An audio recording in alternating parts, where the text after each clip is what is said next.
La magia comunista. Doctor Rodríguez Brown, buen día, ¿cómo le va? Yo no tengo nada, nena, acá. Bueno, estamos intentando resolver esto. Vamos a ver cómo lo resolvemos. Esperamos un cachito, lamentablemente. Doctor Rodríguez Brown, ¿me escucha usted? A ver, ahora sí. Ahora sí, sí, sí, yo ahora le escucho perfecto. Buen día. No sé si pudo escuchar la Pues nada. introducción que hice, pero bueno, básicamente lo que estaba planteando era que nos había llamado la atención una columna suya bajo el título la magia comunista, y que me pareció por los contenidos que era importante traerlo y ponerlo en la atención de nuestra audiencia aquí en Mar del Plata, en la República Argentina. Y un poco ponerlo en foco porque en definitiva, si bien cuando cayó el muro de Berlín alguien se atrevió a escribir que había llegado el fin de la historia, lo cierto es que con la caída del muro de Berlín comenzó otra historia y básicamente la reconversión del comunismo en movimientos de distinto tipo, ¿no? Pues sí, hay que elogiar, digamos, entre comillas, a los comunistas porque en 1989, cuando cae el muro, lo lógico habría sido que el socialismo se hubiera hundido en el más completo descrédito, ¿no? Puesto que fue pues el sistema más criminal que nunca haya sido perpetrado contra los trabajadores en toda la historia de la humanidad. Y en lugar de eso, pues los comunistas se echaron, y todas las izquierdas, y todas las variantes de la izquierda, las más vegetarianas y las más carnívoras, echaron mano de un recurso que manejan como nadie. Ese recurso es la propaganda. Y hay que reconocer que eso lo hacen bien, y por eso han conseguido no solamente no hundirse en el descrédito, como yo decía, sino pues de hecho mantenerse y mantener las ideas anticapitalistas y antiliberales que deberían haber desaparecido, pues no solamente no desaparecieron, sino que de hecho se generalizaron en muchos países. Y bueno, en Argentina ustedes han tenido pues bastantes años de un gobierno claramente antiliberal y asociado con estas ideas atrasadas, ¿no? Sí, sí, bueno, evidentemente hay un corte, ¿no? Que atraviesa ideológicamente a las democracias occidentales, porque digo, esto pasa en estos ámbitos. Hay que decir que en otros contextos las cosas son completamente diferentes, como puede ser, digamos, en el mundo islámico, o como puede ocurrir en África, donde quizás bajo distintas banderas, en definitiva, las cosas nunca dejan de ser tribales. Pero en nuestras sociedades sí. Nosotros, bueno, atravesamos 12 años muy peligrosos. Afortunadamente no llegamos a ser Venezuela. Pero ahí la verdad que hay todo un caldero hoy en Europa, que es de lo que me gustaría que nos ilustre un poco más desde su lectura. Entendiendo que a mí me da por lo menos la lectura de que Europa va a una repetición de sus antiguas historias en el modo en que se están generando estos enfrentamientos, ¿no? Pues considerando la siniestra historia que tiene Europa, Dios quiera que no tengas razón, desde luego, porque si se va a repetir la historia, los europeos muchas veces miran por encima del hombro a otros continentes, por ejemplo, América Latina, como si fuera un sitio particularmente salvaje, ¿no? Ujú. Cuando si uno repasa la historia de la historia de Europa, digamos, entre 1914 y 1945, pues fueron decenas de millones los muertos causados por los gobernantes de diferentes países de Europa. Así que a la hora de dar lecciones, pues se pueden dar pocas, ¿no? O sea que Ujú. ahí tienes toda la razón, y hay que estar permanentemente en guardia. Pero un asunto que yo creo que apuntas y que tienes toda la razón, es como la propaganda de la izquierda ha ido cambiando. Ujú. Pues claro, durante mucho tiempo, durante décadas, lo que Ujú. dijeron es que su sistema era bueno. Claro. Yo recuerdo, pues yo soy bastante más viejo que tú, que yo vivía en Argentina en los años 60, y claro, en esa época se decía que Rusia estaba adelantando a Estados Unidos, y se Mm. utilizaba la carrera espacial como un Claro, ejemplo de que el comunismo era un sistema que funcionaba. claro. Bueno, claro. a partir de 1989 esto ya no vale más. Este camelo ya no vale más, porque sabemos que el comunismo es lo que es. O sea, 100 millones de personas muertas, la mayor parte de ellas de hambre, por las políticas anticapitalistas que estos tíos aplicaron. Entonces, ¿qué pasó? Pues que cambiaron el discurso. Entonces, en lugar de decir que el comunismo es bueno, porque ya era insostenible, empezaron a adoptar otras banderas.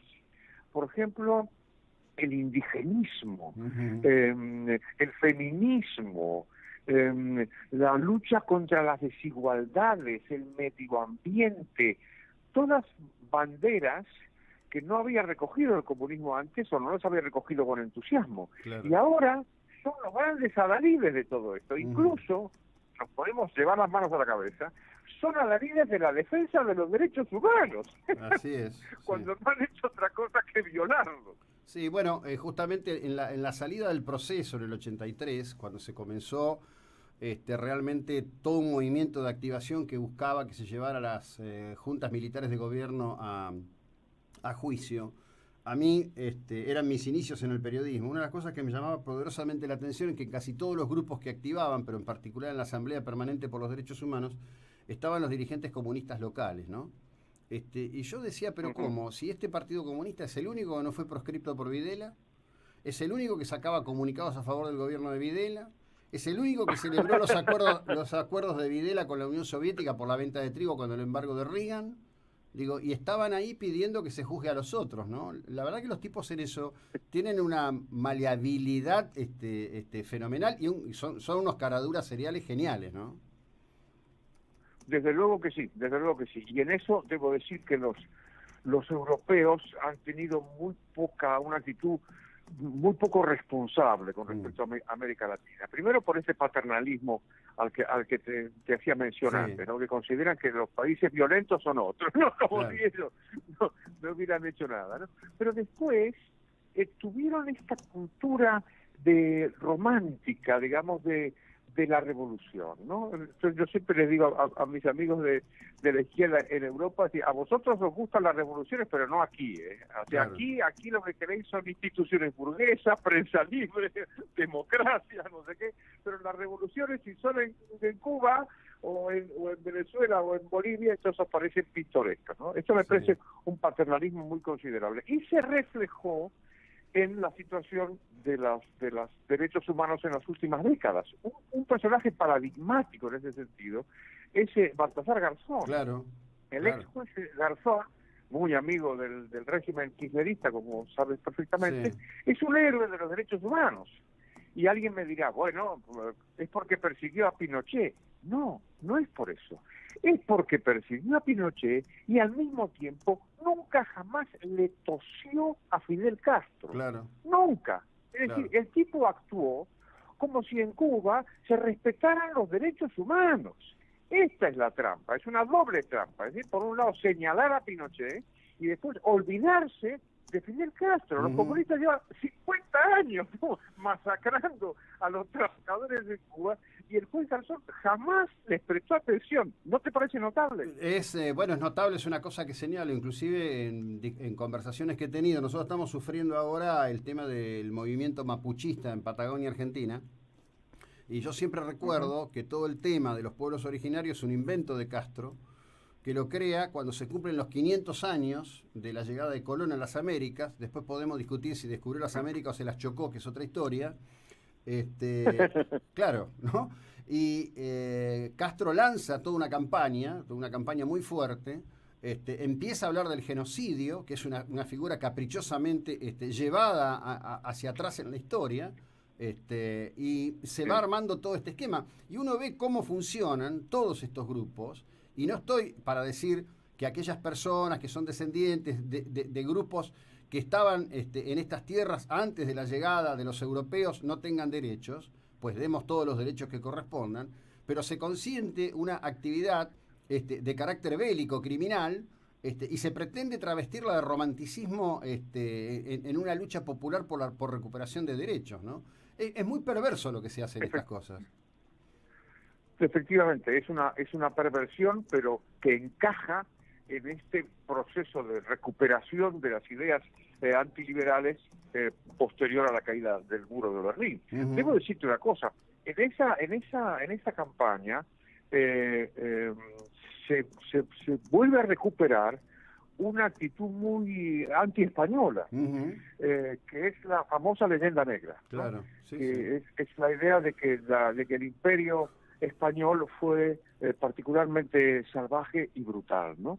Y esto que tuvo algunas raíces en España, recordemos al famoso padre Bartolomé de las Casas, fue muy fogoneado, digamos, por los imperios que sucedieron al imperio español, por los países del norte de Europa, Inglaterra, Holanda, Francia, Alemania, y se generó entonces la leyenda negra, la leyenda muy anti-española, y pretende pintar a España como un país salvaje. Claro, cuando uno mira lo que hicieron otra vez los otros países, claro, porque uno piensa que España era salvaje en el siglo XVI, y uno no piensa cómo era Inglaterra, y cómo era Holanda, y cómo era Francia, y cómo era Alemania, pero la imagen de esos países queda un poco desdibujada, ¿no? Sí, o cómo era Bélgica con el rey Leopoldo en la conquista de lo que luego se llamó el Congo belga, ¿no? En definitiva, digo, a ver, la historia yo siempre digo, si uno de la historia quita las guerras, quita las conquistas, nos quedamos sin historia. La historia no puede explicarse sin la violencia ha sido inherente a la condición humana, y la sumisión del otro por medio de la violencia ha sido parte de esa condición. Imagino que cuando los visigodos entraron en lo que hoy es España, y después cuando llegaron los moros, no precisamente se miraban y se abrazaban, se mataban, digo, para dominar y para conquistar. Cuando llegaron estas tierras, cuando llegaron estas tierras, los tipos que estaban acá, los mayas, los aztecas, los incas, no eran los porteros de Disneylandia, eran unos tipos muy brutales, ¿no? Me parece, digo. Sí, por supuesto. Eso sabemos que era de una violencia brutal lo de los países, las naciones originarias, digamos, ¿no? Pero esto también forma parte de la reconstrucción distorsionada de la historia, que pretende pintar a los pueblos originarios como el sumum de la comprensión, la tolerancia y el progresismo, ¿no?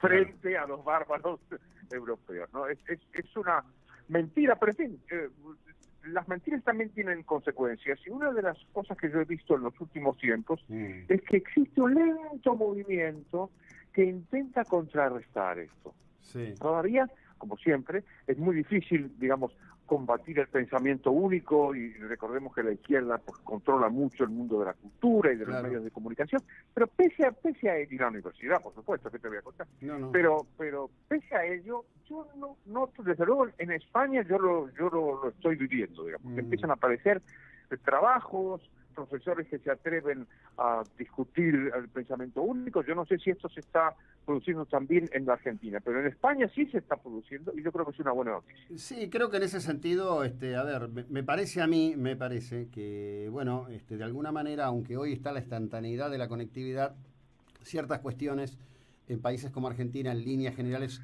suelen venir como sagas, suelen venir de atrás, ¿no? Es decir, en Argentina todavía hay gente que no se enteró que Willy el Rojo hoy es ecologista, digamos, qué sé yo. Esas cosas pasan, pero bueno, estamos haciendo acá en este lugar un esfuerzo enorme para que el tema sea contemporáneo, porque nosotros estamos saliendo en parte todavía de un gran tema como es este.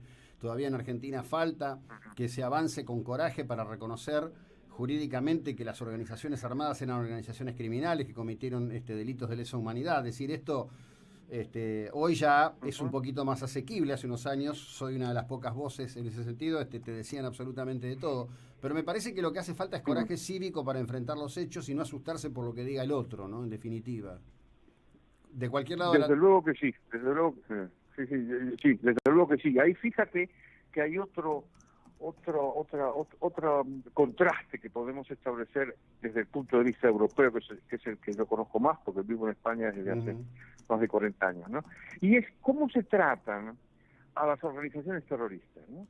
Sí, claro. Porque claro, yo estoy muy acostumbrado a tener que discutir con amigos españoles que claro, que consideran que los etarras, la ETA, pues son una banda asesina. Sí. Pero cuando se trata de movimientos en América Latina, ahí ya cambian de actitud.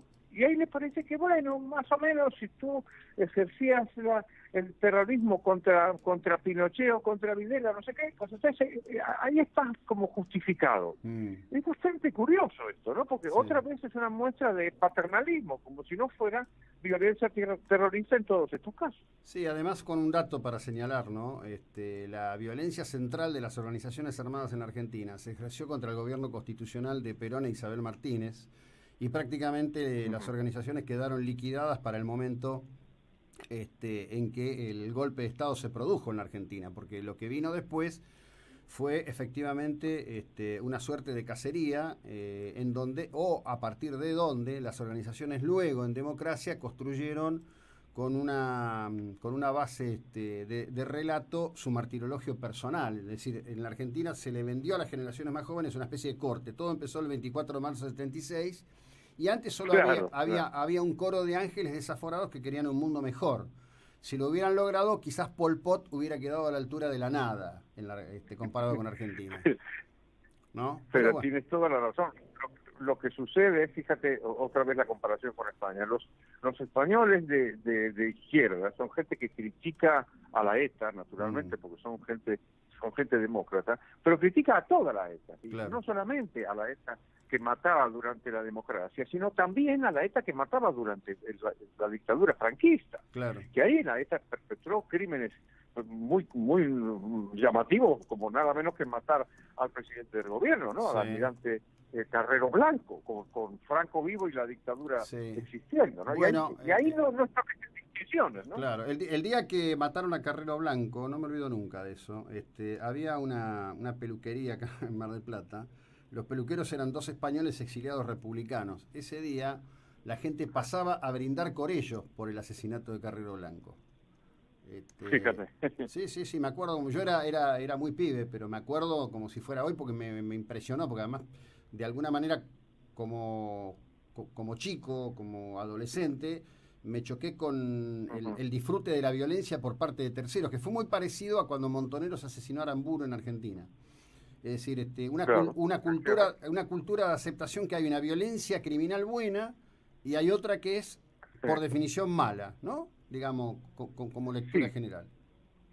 Increíble. Eso es. También se ha establecido una propaganda desde el punto de vista español, ahí lo han manejado bastante bien eso, de distorsionar la historia desde el punto de vista de la guerra civil. Me acordé por lo que has dicho de los republicanos marplatenses, ¿no? La distorsión de la guerra civil española es que la guerra civil española fue una guerra entre buenos y malos, y según la izquierda, los franquistas eran los malos y los antifranquistas eran los buenos. Sí. Entonces, claro, esto es que es una pavorosa distorsión, pero que en algunos sentidos tiene puntos en común con la distorsión que sucede en la Argentina, que se supone que aquí la única violencia política era la violencia de los militares, como si no hubiera pasado nada fuera del mundo de los militares. Desde ya que sí. Carlos, ha sido un placer, desde ya gracias, seguramente volveremos a conversar, que tenga una buena jornada allí. Usted está en Madrid, ¿verdad? Yo estoy en Madrid. Sí. Ajá. Bueno. Vivo hace muchos años. Que disfrute allí de esa más que bella ciudad, pese a Carmena, que veo que les complica la vida bastante en el día de dentro de poco habrá elecciones y a ver si podemos librarnos de ella. No estoy muy seguro, pero haremos todo lo posible. Que tenga un buen día. Gracias. Un abrazo a través de la distancia. Muy amable. Un abrazo, adiós, hasta pronto. Bueno, a quienes han escuchado es al doctor en Ciencias Económicas de la Universidad Complutense de Madrid, catedrático de Historia del Pensamiento Económico de esa universidad, Carlos Rodríguez Brown. 7:54, esta es la 99.9 y te lo digo así de una. En otro lugar no se consigue.